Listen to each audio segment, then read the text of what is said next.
A mis autoridades, quien sea quien gobierne en este momento. Después de tantos días de navegación, estimo ya que mi misión ha pasado al olvido. A un año de arribados a esta tierra, escasean provisiones. Pero hay algo que nos preocupa urgentemente. Nuestras fuentes de agua están en peligro. En diciembre de 2025, el Gobierno Nacional presentó su proyecto de modificación de la Ley de Glaciares 26.639. Su intención original estaba en el paquete de reformas de la Ley Bases de 2023, pero el tema fue retirado durante las negociaciones parlamentarias.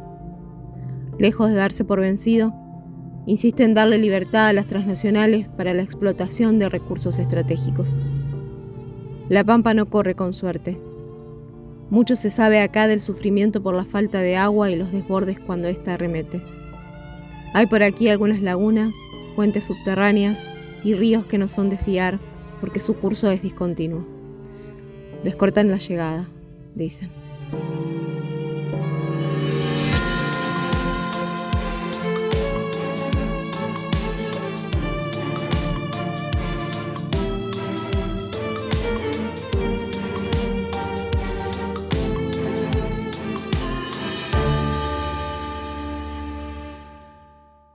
La modificación de la normativa podría afectar seriamente la cantidad y calidad de este recurso. La situación es crítica. ¿Cuál es la importancia de los glaciares para la Pampa, siendo que no tenemos glaciares? Para la Pampa es importante porque nosotros consumimos en muchas localidades de la provincia agua del río Colorado, como agua potable. El río Colorado es un río de características nivales y glaciares. Es decir que en el verano, cuando hay los deshielos, el agua que podemos consumir y el caudal que hay en el río Colorado, derivado del río Grande y el Barrancas, viene de glaciares. Entonces, si no hay glaciares, no tenemos agua para tomar. Ese sería como el impacto más claro o más obvio. Y después hay otros impactos que en realidad afectan a toda la población argentina, tengan que consumir agua de cuencas glaciares, que son unas 7 millones en el país, o no. Claro. En términos de si no tenés que consumir agua, igual tenés que consumir alimentos. Y Claro. la producción de alimentos argentina depende de esas cuencas que dependen de lo que son los regímenes glaciares y nivales de la cordillera de los Andes. La ley de glaciares ha sido amenazada muchas veces, ¿no? Parece que cada gobierno Sí. de golpe cede ante las presiones de las mineras. ¿Vale la pena, digamos, la explotación minera para los ingresos del país, digamos? La ley de glaciares en realidad empieza ya con el pie izquierdo porque en el 2008 es vetada. Y después en el 2010, tras un accidente minero de contaminación, dicen, bueno, no vamos a aprobar la ley porque es necesario. La ley protege lo que son los glaciares y el ambiente periglaciar, que en el total de la extensión de la cordillera de los Andes es menos del 1%. En Argentina no es que no se pueda hacer minería, en Argentina se hace minería, en el 99% restante de la cordillera de los Andes.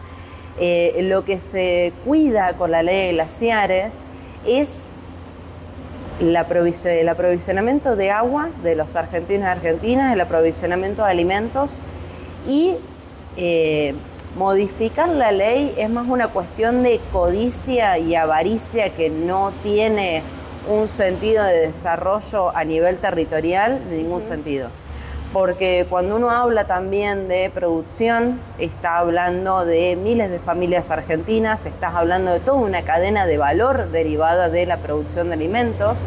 No es solamente el productor y la mesa de las personas, sino que hay toda una cadena en el medio de personas trabajadoras.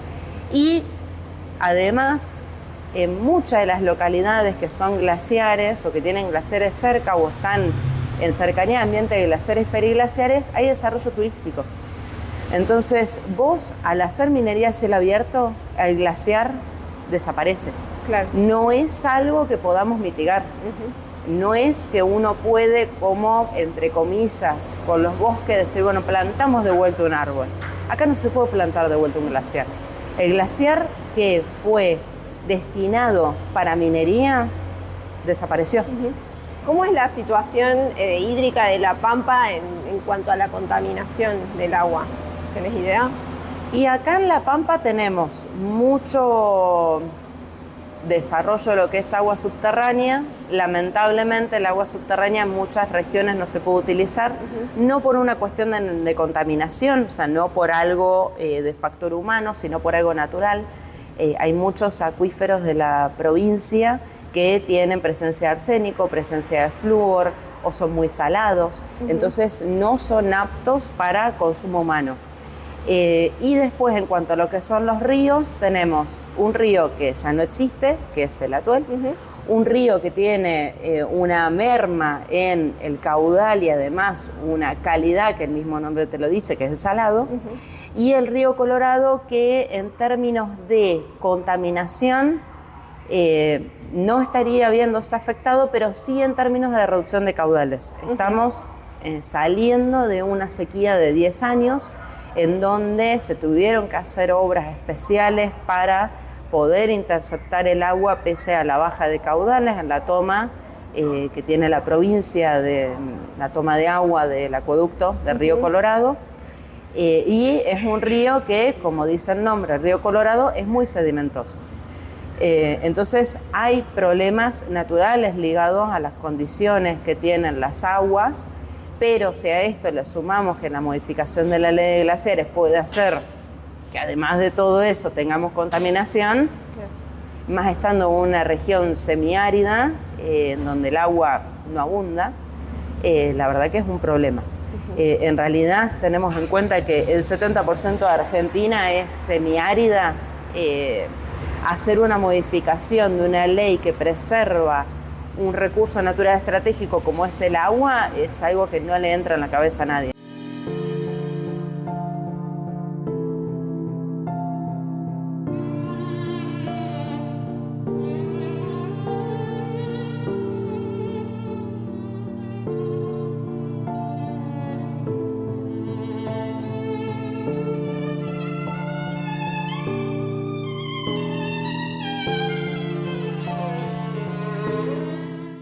Sé que la Asamblea está desarrollando una juntada de firmas, ¿no?, para pedirle a los diputados pampeanos una entrevista de alguna forma, ¿no?, para hacer llegar las demandas. No sé cómo... Sí, hay varios diputados, la mayoría en realidad, en el caso de La Pampa, que no han manifestado cuál es su intención de voto explícitamente.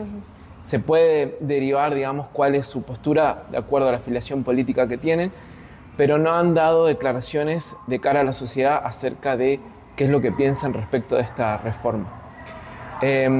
Por un lado, el bloque del PJ como bloque sí se ha definido en contra de la reforma de la ley de glaciares, pero los diputados Ardoain y Rabier no han emitido ningún tipo de opinión. Con lo cual, nosotros desde la Asamblea hicimos una petición formal a ellos a través de una carta para que nos concedan una reunión, no solamente con la gente de la Asamblea La Pampa por el Ambiente, sino también de otras asambleas y otras organizaciones e instituciones que adhirieron a este reclamo, para poder justamente expresarle nuestras preocupaciones respecto a la modificación de la ley y que ellos puedan hacer explícita su postura.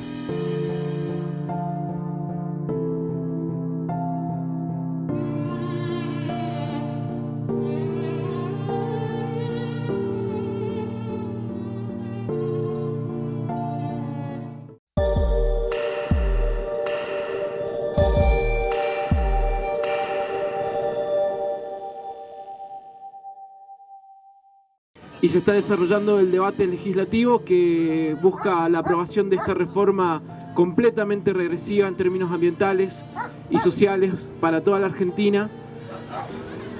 Y para nosotros los pampeanos con una afectación particular que todos conocemos y que revive un poco las heridas de nuestras viejas luchas por recursos hídricos.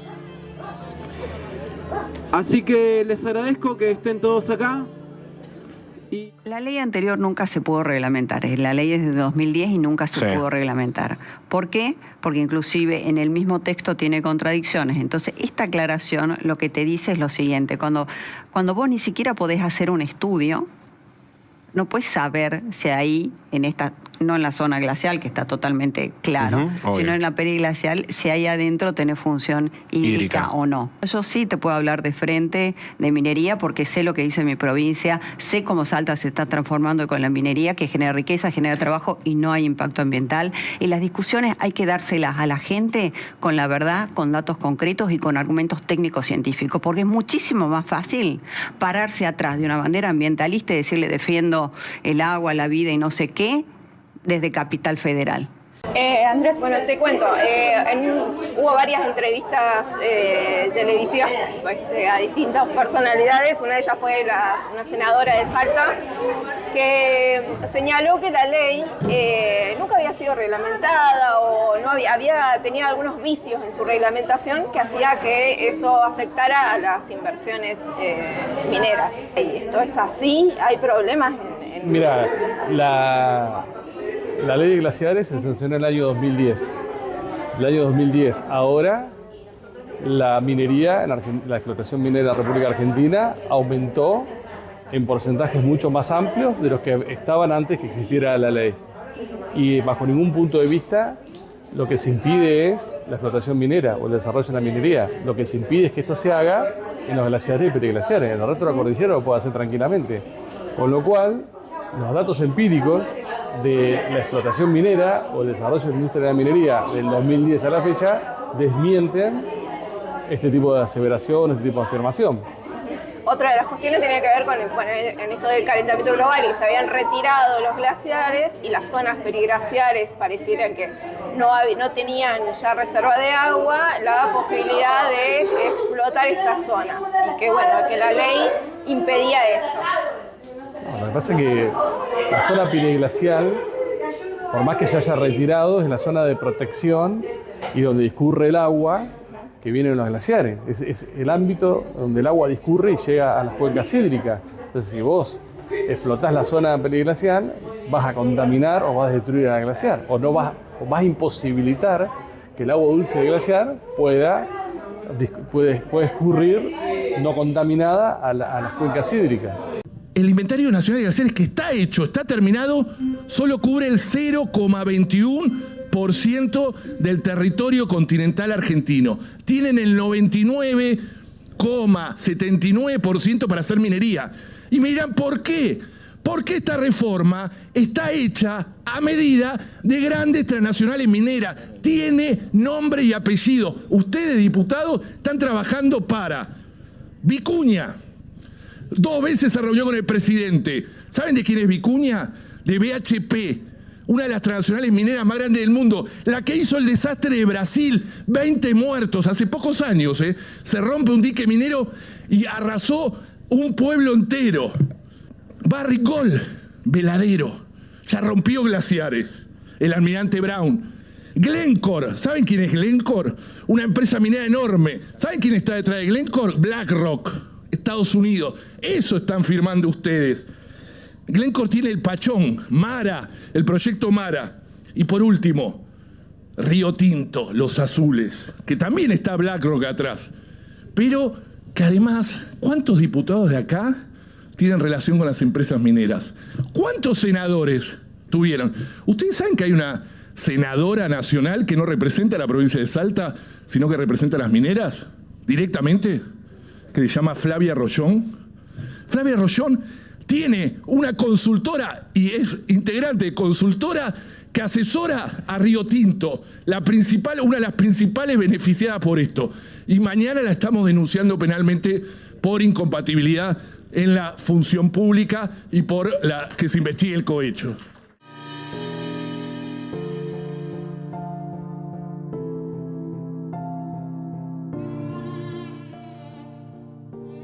Pese al intento de avanzar con el tratamiento del proyecto sin realizar audiencias públicas, la presión de los bloques opositores y las organizaciones civiles lograron llevarlas a cabo. Las audiencias permiten la participación ciudadana en decisiones públicas, garantizando igualdad, publicidad y transparencia. Hubo récord de inscriptos, pero no todos pudieron ejercer su derecho.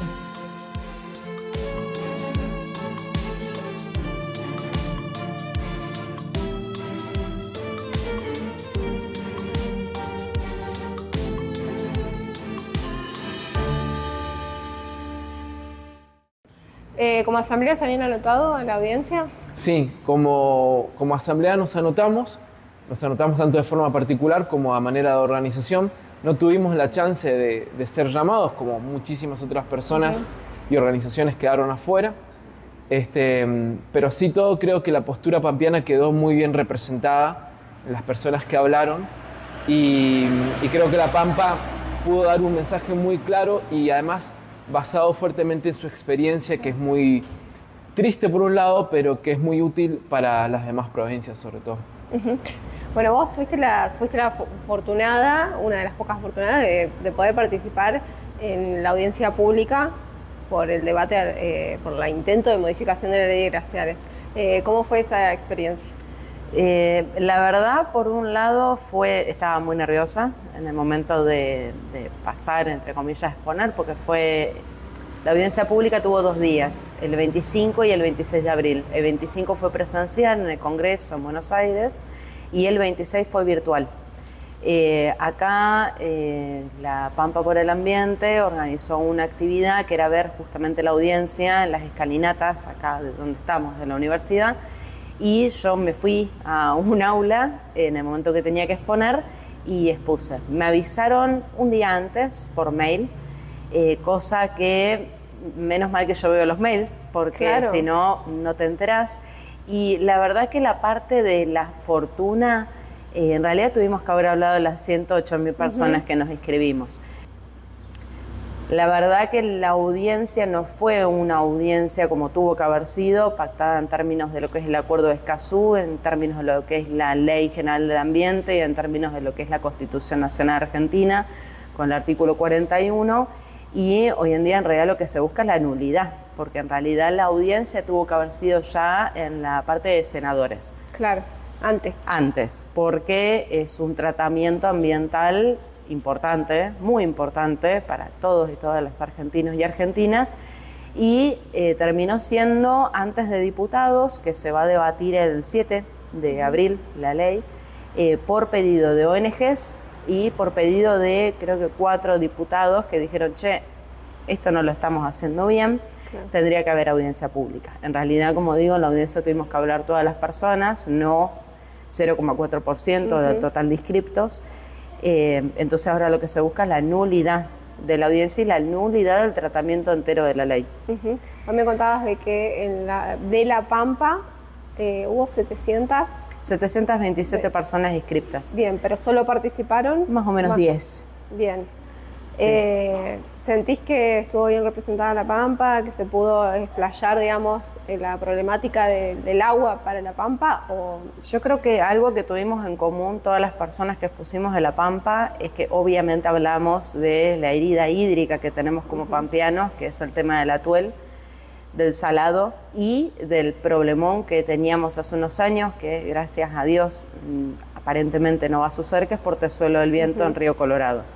La Pampa tiene una historia hídrica muy pesada, sobre todo con la herida del atuel, y yo creo que todas las personas de La Pampa que expusimos remarcamos eso como un punto de desconfianza, de que claramente dejarle en mano a las provincias cordilleranas que elijan libremente y sin razón científica si un glaciar es útil o no, la verdad que es una vergüenza.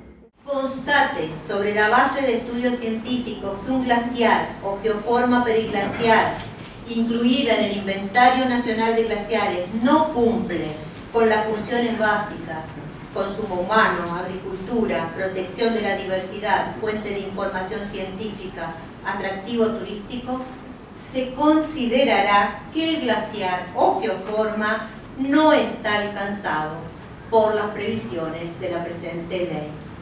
Y sigo, modificación del artículo 5º, cuando la autoridad competente, llámese provincia, llámese Mendoza, San Juan, para nosotros, cuando la autoridad competente constate que un glaciar o geoforma periglaciar no cumple con esas funciones, deberá notificar dicha circunstancia al Instituto Argentino de Micología, Glaciología y Ciencias Ambientales, y a NIGLA, que depende del CONICET, digo, que deberá notificarlo. ¿Quién? Ese instituto, y esto dice la ley, deberá eliminarlo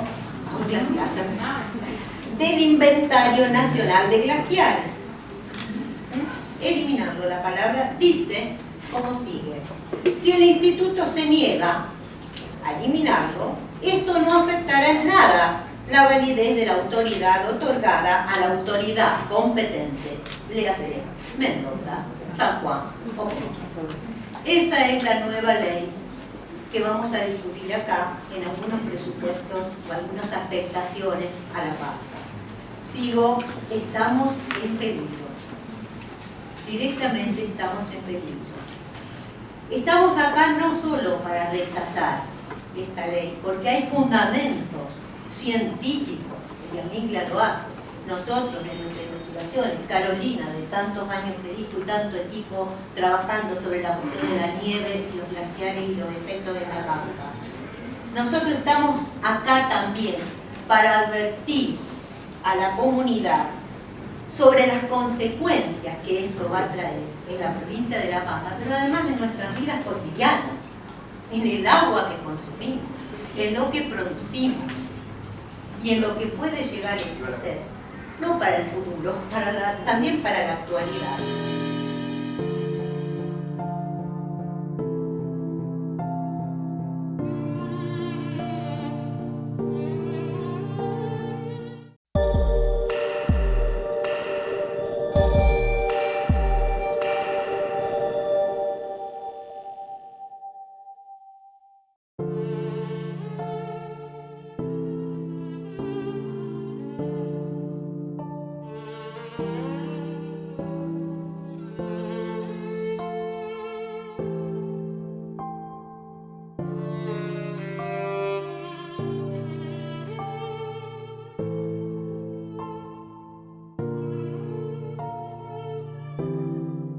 Bueno, vos dijiste que había posibilidad de judicializar la ley. ¿Esto qué tiempo lleva? ¿Puede funcionar? Mirá, el tiempo es el día que la ley entre en vigor, que son al octavo día después de haber sido publicada en el boletín oficial, se tiene que judicializar con una medida cautelar. Y el éxito de esto va a depender que exista un juez o jueza con la valentía suficiente y con el compromiso constitucional y ambiental suficiente para darte una medida cautelar. Porque en la medida que uno tenga una medida cautelar, esta ley se va a aplicar. En medida que esto se aplique, se van a empezar las explotaciones mineras. En medida que se concesione y se empiecen las explotaciones mineras, el daño es irreversible. Y bueno, en general, digamos, se están aprobando muchas leyes al tuntún y está pasando esto de la judicialización. ¿Qué implicancias tiene, digamos? Porque si todas las leyes que se aprueban son judicializadas, de alguna forma, digamos, traban su aplicación. En la medida que uno obtenga una medida cautelar, la ley se aplica. Entonces, por eso es tan importante evitar leyes regresivas. Porque las leyes regresivas lo que hacen es desproteger derechos. Y esta desprotección empieza el día que la ley entra en vigencia. Y hasta que vos no obtenés una medida cautelar, esta ley se aplica. Y el daño comienza a partir de ese día. Por eso las leyes regresivas, como estamos viendo, como la ley de reforma laboral, como esta ley, son leyes que producen mucho daño. Porque lo hacen es una afectación general de derechos que estaban protegidos y ahora están menos protegidos y son susceptibles de violación, y están violando los contenidos de la Constitución. Supongo que afecta a la organización, digamos, de la sociedad. No hay como una ley contra ley, o sea, una contradicción. El problema es que vos tenés hoy una mayoría coyuntural que apoya esta forma de gobernar, que no es una forma democrática, es una forma autocrática. Bien, entonces, pero digamos a la aplicación de las leyes, digamos, a la hora de un juez tener que determinar algo y tener situaciones contradictorias. No, acá no hay ninguna... La jurisprudencia debe generar porque acá hay regresiones que son objetivas. Vos tenés dos tipos de regresiones. La regresión fáctica que depende de indicadores. Entonces vos tenés que, mediante determinados indicadores, demostrar que ha existido, por una acción o omisión estatal, una regresión. Pero después tenés regresiones normativas, que son más fáciles, porque si tenés una ley que protege hasta acá, tenés otra ley que no te protege más, eso es fácil de determinar. Y eso tendría que ser fácil para un juez o jueza, en términos jurídicos, darte una medida cautelar de forma inmediata hasta que se discute el fondo de la cuestión. Lo que pasa es que lo jurídico, constitucional y convencional de la República Argentina hoy tiene muy poco valor. Claro. Bueno, otra de las cosas que vos dijiste tenía que ver con, bueno, la ley y la reforma laboral se puede pelear, se puede modificar, podemos hablar de algunas cuestiones, pero la ley de glaciares no. No, porque cuando se afecta el glaciar, un glaciar o una zona periglacial, eso es irreversible. En otras afectaciones del ambiente puede haber recomposición, por ejemplo con la cuenca del río Matanza, de Matanza y Riachuelo. Ahí pudo, a pesar de la terrible afectación del ambiente, hubo una recomposición. Con los glaciares no hay recomposición. Lo que se destruye se termina. Bien. Para siempre. La que queda en realidad es buscar que la sociedad haga uso de la democracia. Porque democracia no es ir a votar cada 2 años o cada 4 años. Democracia es estar presente en la calle, es decir cuando uno dice, no, esto no está bien, esta ley, esta modificación de la ley no tiene aceptación social, no la tiene. Es más, las personas que hablaron a favor de la modificación a la audiencia pública eran literalmente puestos porque no estaban inscriptos en la audiencia. Fueron puestos después, que fue todo un problema también. Hay un rechazo de la sociedad. El gobierno tiene que ver ese rechazo de la sociedad. Y paralelamente las ONG de abogados ambientales, o FARN y otras ONGs más, lo que están haciendo ahora es justamente pidiendo la nulidad de todo el proceso y si se llega a aprobar, seguir luchándola. O sea, no hay que, si la aprueban, quedarse con, bueno, ya está. Hay que seguir. El avance que está teniendo el lobby minero y los títeres políticos de turno es asombroso, realmente es asombroso. Y todo apunta a que, bueno, a que es muy difícil revertir que esta reforma se ponga en vigencia.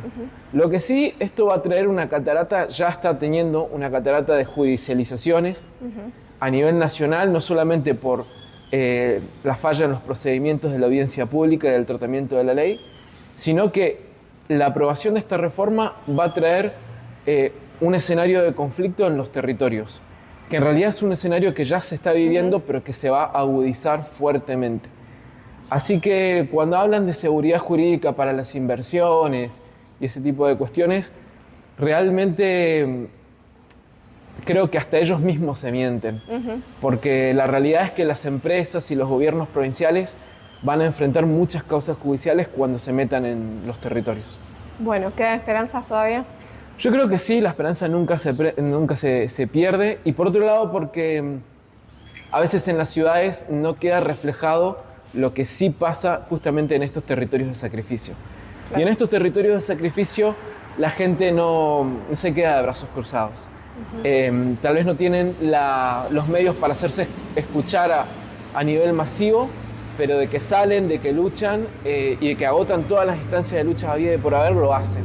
Y gracias a esos pueblos y gracias a esas asambleas y esas comunidades de pueblos originarios es que nosotros gozamos de un ambiente medianamente sano en muchos lugares, como por ejemplo en Esquel y en muchísimos otros lugares de la cordillera y del resto del territorio argentino también. En medio de la oscuridad de la madrugada del 9 de abril se aprobó la ley número 27.804, que modifica la norma de presupuestos mínimos para la preservación de glaciares y ambientes periglaciares. Inmediatamente, el gobierno de La Pampa presentó la primera demanda judicial, un amparo colectivo que considera que la ley es inconstitucional y viola pactos internacionales. Cuenta con el respaldo formal de la Universidad Nacional de La Pampa, la Fundación Chalidubú, la Asamblea por los Ríos Pampeanos y más de 800.000 firmas. Se enciende una vela.